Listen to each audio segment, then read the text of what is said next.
Okay, let's get started. I'm Gerd Hoffmann. I'm working on the wet virtualization team for quite a few years meanwhile. Touched a number of different areas over time, mostly in qemu, worked on SPICE support, on display devices, on both qemu and the Linux kernel, worked on USB emulation, and all the time I always was a bit involved in the firmware stuff, mostly on the interfacing between qemu and the firmware. And one of the first things I remember doing is changing the way how the network booting option ROMs have been loaded, which are loaded since qemu 0.12, if I remember correctly, from the PCI ROM bar, and it's that way ever since. And I'm also SEV-ES co-maintainer for a number of years already. And 3 years ago, I switched to do firmware development almost full time, and I'm involved continuously in SEV-ES, of course, taking a lot more attention to EDK2, the Word firmware project, and recently Coconut SEV-SNP project joined to my list of duties. So, a very short overview about what secure boot is. The idea of secure boot is that the firmware will check any binaries before it's actually running, if those binaries are allowed to run or not. This is configured with a number of EFI variables. The most important ones are dbx and db. The dbx is basically a deny list, and typically you have a number of hashes in there of binaries which have known security problems. And db is specifies which binaries are allowed to run, and typically you have in there a number of certificates, and any binary signed with those certificates are accepted by the firmware. And there are a number of other configuration variables which are used for the management of db and dbx. The key enrollment key, for example, can be used to change either db and dbx, and the most common use case for that is that Microsoft manages a blacklist of known broken binaries and releases updates for dbx now and then, and those are signed with the Microsoft key, and because the Microsoft key is usually shipped in the key enrollment key database, the firmware will accept those updates. And any update requests for those EFI variables are checked by the firmware and verified if the signature is okay and so on. And the key takeaway for the rest of the talk is that the integrity of these variables is important, otherwise secure boot is not going to work properly. Virtual machines got secure boot support 10 years ago in 2015. And let's have a short look at what we had. This is before we got secure boot support. So you just have the bootloader, the guest operating system, talking to the firmware. There are a number of drivers inside the firmware managing the EFI variables. The variable runtime driver basically takes the requests from the bootloader or the operating system to update EFI variables. Then you have the fault-tolerant write DXE driver, which is roughly comparable to a file system driver. And finally, you have a driver for the actual flash chip, which is hardware specific. In virtualization, we actually have two versions of them. One is used on x86, and one is used on all other architectures. It's basically historical reasons why we have two of them. And those drivers talk to qemu flash emulation, where the EFI files are actually stored. And it's actually possible to turn on secure boot support in a firmware working that way. But the big problem is the guest operating system can simply go directly to flash and change the variables as it pleases, and that's not how it's supposed to work, because you only want to allow the variable updates which are properly assigned and so on. So what we got 10 years ago is support for system management emulation. Basically, the reason for that design is that it's the same way physical hardware is working. That's also using system management code. So we had a number of drivers in the code base we could reuse. And in that case, firmware is split into two parts, one running in normal mode, one running in system management mode. And the firmware in normal mode basically just sends requests to the system management code base. And the system management code will do all the sanity checks and verification. And then go right to qemu flash and update the EFI variables there. And qemu p flash got a special mode. You have to turn on secure mode, and in that case, qemu will only allow system management code to access p-flash storage. So your operating system can't do bad things with the EFI variables by bypassing the firmware checks anymore.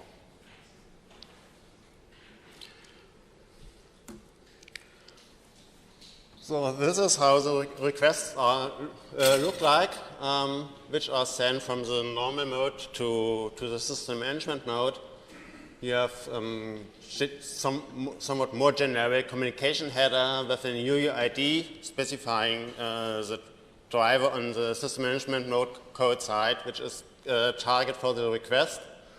You have a message length, and then the actual message data. The format of that, again, depends on the driver. In case you want to read or write EFI variables, you have this SM variable communication header struct inside this data field of the first struct. And again, you have a function in there telling what operation you want to do with the variable store. You have a return status where the driver returns status of the operation, and then again data, which again depends on the concrete function you are calling to. You have different data structs. And those are serialized into one buffer, and that buffer is basically passed on to the system management code. So why we want to change that model we have since 10 years working well? Well, there are a number of problems with system management mode. First one is we are entering the world of confidential computing, and system management emulation is incompatible with confidential computing.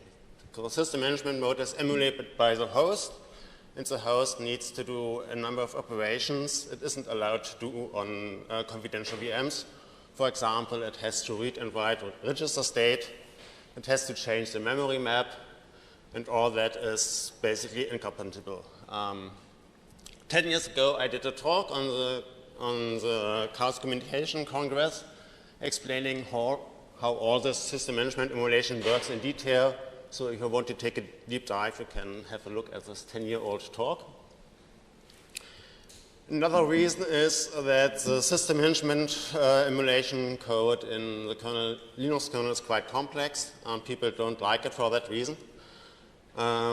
Specifically, Google did some work to make that optional, so now we have a compile time option to turn off system management emulation support in the Linux kernel.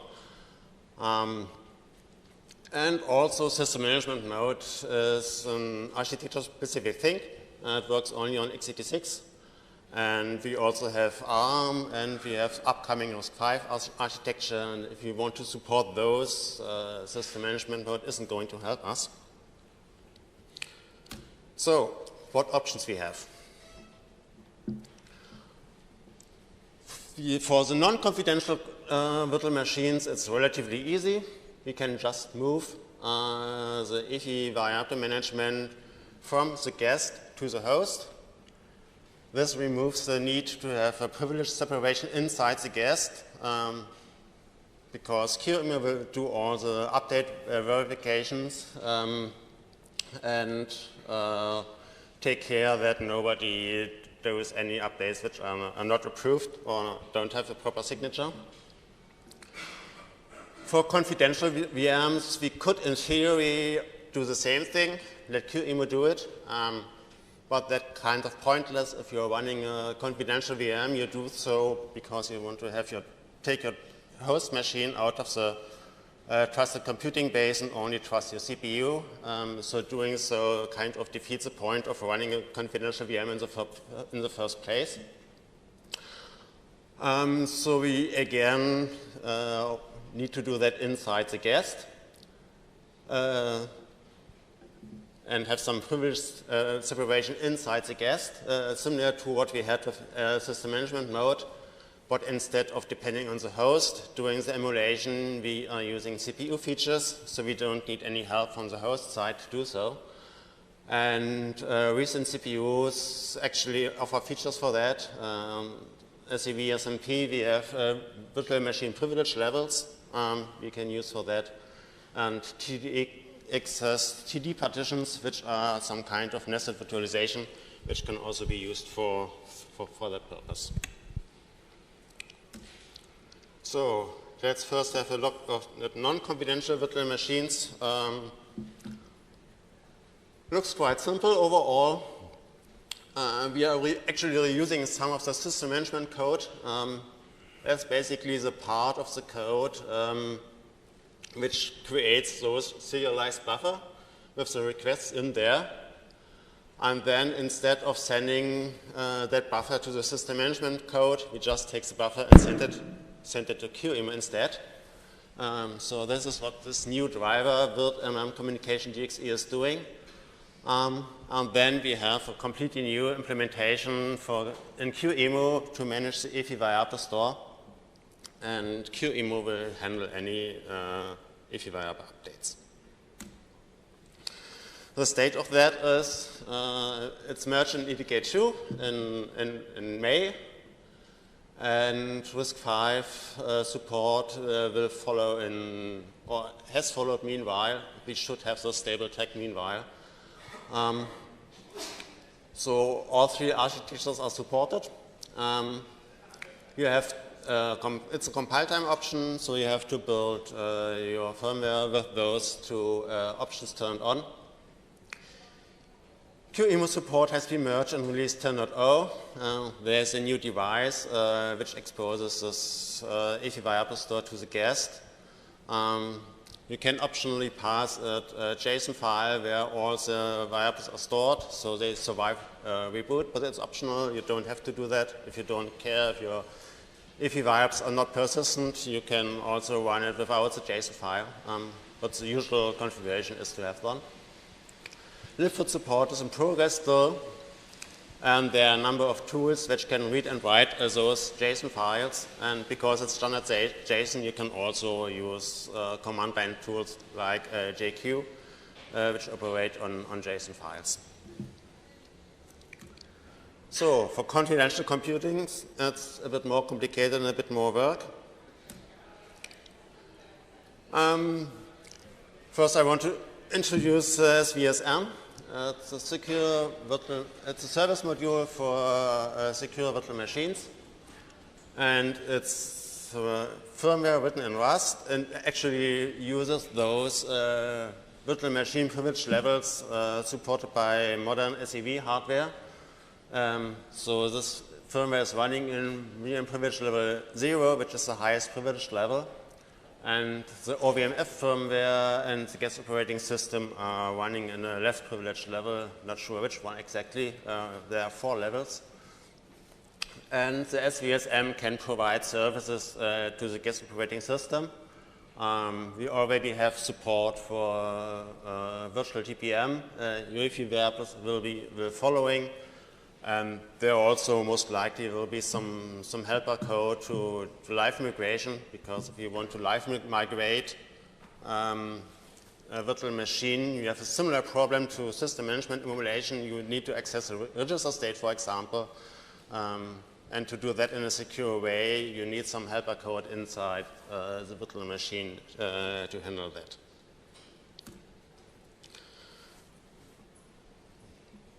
So this is how the stack looks like with SEV-SNP. You again have the same driver doing the serialization of the requests. Also the driver which sends the buffer to qemu got support to also talk to the SEV-SNP.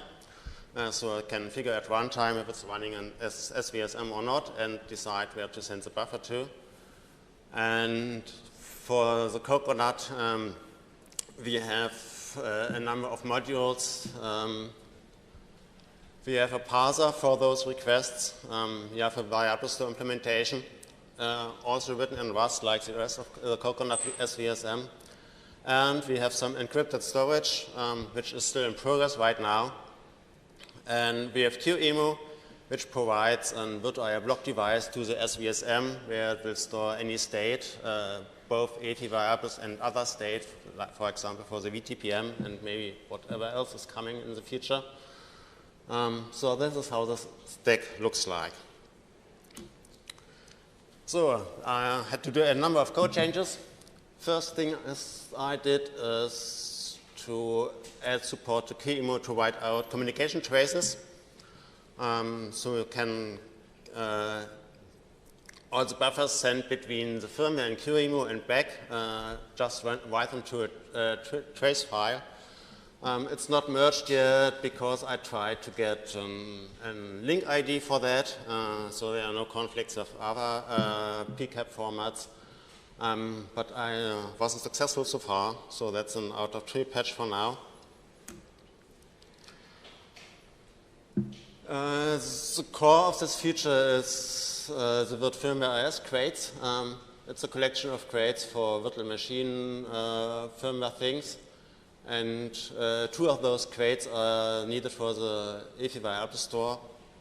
The word firmware var store crate itself, which implements the variable store, and it can also read those PCAP traces written out by the code presented on the previous slide. So I can use those for test cases, take a trace, replay it, test if the Rust code is doing the same thing the current qemu implementation is doing. And there's an libefi crate which has some common code to read and write EFI data structures, which are also used in other contexts. So those have been moved to a separate crate. The short-term plan is get all this merged in SEV-SNP. It's not upstream yet. And the long-term plan is also looking into replacing the qemu implementation, which is written in C right now, also with the Rust implementation. So we have one single Rust implementation for an EFI variable store in all virtualization projects. We also need some changes in the SEV-SNP, although it's not too much. There's some protocol defined where you can send requests from the firmware, from the EFI firmware to the SEV-SNP firmware. And the SEV-SNP code essentially has to handle, to copy the buffer from the guest memory to the SEV-SNP memory and copy back the result. And the actual request is passed to the word firmware crate for actual processing. EDK2 firmware also needs support for that. There's a pull request open for that, draft pull request right now, because the interface is not finished yet. So it adds, as already mentioned, support to talk to the SEV-SNP, to the MM combination DXE driver. And as mentioned, it's doing runtime detection, so it's a single driver. And we got something new we hadn't before. Now the EFI runtime code wants to call into the SEV-SNP. And to do so, you need a special page called the CAA page. It's used to store parameters and results and so on. And there also is a special software-defined machine-specific register where the location of this page can be received from. So the EFI runtime code also must be able to use a read MSR instruction to figure out where this page is. And that didn't work out of the box, unsurprisingly. So I also need some changes to the Linux kernel. One patch makes sure that this special page is actually mapped into the address space for the EFI runtime. And the other patch makes sure that the instruction emulation works for the EFI runtime code. Because the read MSR instruction, if you're running in a confidential VM, it's not executed by the CPU directly, but instead it will trap and call an exception handler inside the guest, and then the exception handler can decide what to do. And in case of that register, it's just the emulation will return the address of the page, and in case of other MSR registers, it can explicitly forward the request to the host, for example, or decide what to do. So current state is that we can boot Linux guests with secure boot enabled. The certificates are hard-coded for now. It's also possible to let the guest enroll certificates itself. So if the VIAPs are empty, you can set them without verification, so that is also working, although it's not very useful without persistence for the EFI variable store. We don't have support yet for actual updates, because for that we need signature verification support, and there's some that still needs to be tied up into the crypto support of the SEV-SNP. And we also don't yet have persistent EFI variables, although I think we are pretty close to have storage support in the SEV-SNP, and then it should be relatively easy to also wire up that we can store the EFI variables on the storage. So that's probably the next one which comes, and the last one most likely will be the signature verification. So, time for a short demo. I hope this will work. It's a pre-recorded video. And that's it.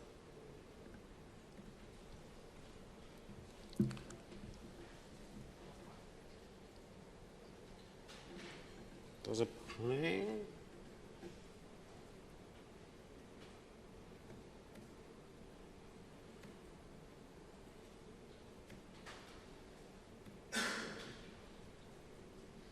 Oh, okay. So that's a qemu command line. This is the SEV-SNP boot messages. Now it's a standard Fedora Cloud image booting here.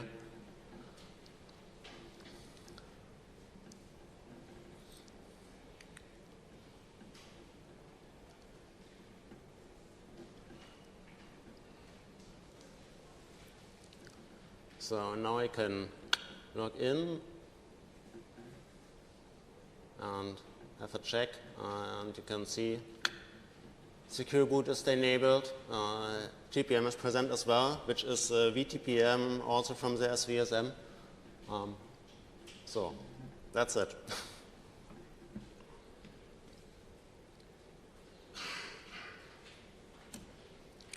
So the QR code is a link to the slides, and I'm open to any questions, although I'm almost out of time. So.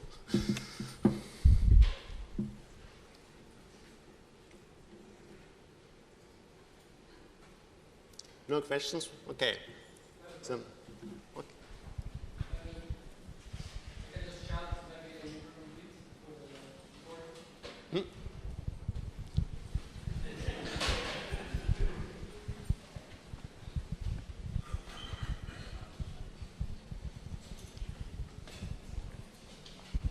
So you're relying heavily on the UEFI protocol, yes. Which is not actually in the EFI specification. It's in the PI specification. So would you think that it needs to be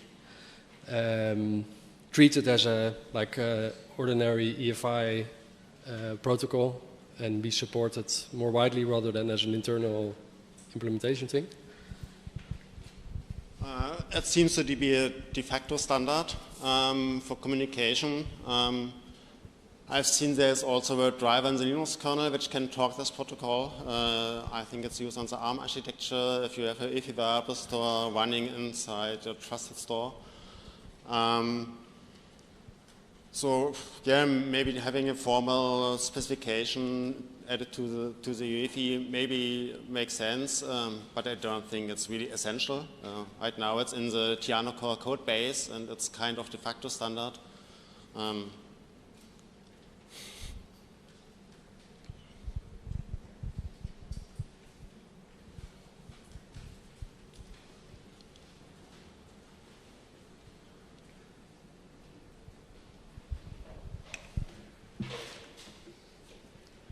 Okay, thank you very much.